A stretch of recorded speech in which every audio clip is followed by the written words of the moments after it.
కొడుకులు వేరే వాళ్ళు ఉండంగా కూడా, వాళ్ళ పిల్లలందరూ ఉండంగా కూడా నారా చంద్రబాబు నాయుడు గారి కొడుకు లోకేష్ నాయుడు గారికి మాత్రమే గిఫ్ట్ ఎందుకు ఇచ్చారు? గిఫ్ట్ తీసుకున్నావు కదా, మా నానమ్మ అమ్మనమ్మ అని చెప్పి పేరు కరెక్టో లేదో నాకు తెలియదు, వాళ్ళు వీళ్ళు చెప్పగా లేదా టీవీలో వెనక చెప్తున్నారు. నేను అమ్మనమ్మ గారి మనవణ్ణి నేను ఎప్పుడన్నా చెప్పాడా? ఇవన్నీ మేము అడిగామా? నందమూరి తారక రామారావు మా అమ్మ నందమూరి తారక రామారావు గారు మీకు సంబంధం ఏంటి? హరికృష్ణ గారికి సంబంధం, బాలకృష్ణ గారికి సంబంధం, లేదా ఇంకా మిగతా కొడుకులకి సంబంధం అని మేము అడిగామా? ఇట్లాంటి ఇళ్లలో రాజకీయాలు, ఇంట్లో సంబంధాలు, ఇంటి వ్యవహారాలని మాట్లాడటం పద్ధతి కాదు. రాజకీయాల కోసం పద్ధతి కాదు అని చెప్పి వారికి హితవు చెప్తూ ఏంటంటారే?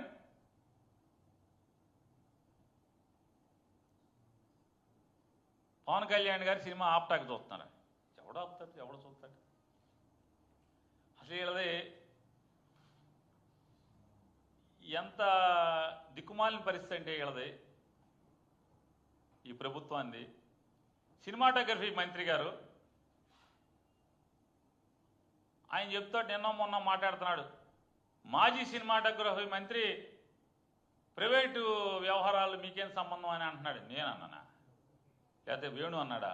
ఎవడన్నాడు? పవన్ కళ్యాణ్ అన్నాడు.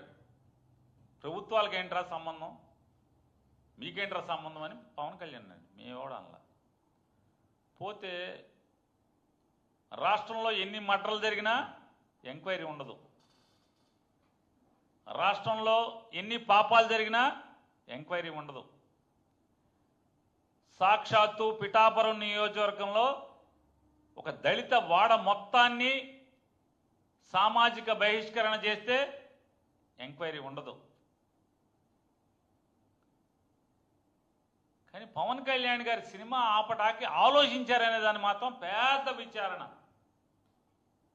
ట్రంప్ ఒప్పుకున్నట్లేదు, లేకపోతే ఎఫ్బీఐని అడిగేవాళ్ళు అనుకుంటే వీళ్ళు.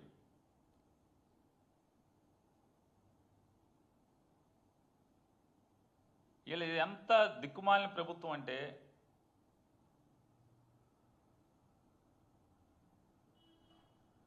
వీళ్ళ బలహీనత అంటే వీళ్ళు ఎంత చేతకానోళ్ళు. పవన్ కళ్యాణ్ గారు లేదా చంద్రబాబు నాయుడు గారి ప్రభుత్వం ఎంత చేతకాని ప్రభుత్వం అంటే, ఏప్రిల్ మాసంలో 2025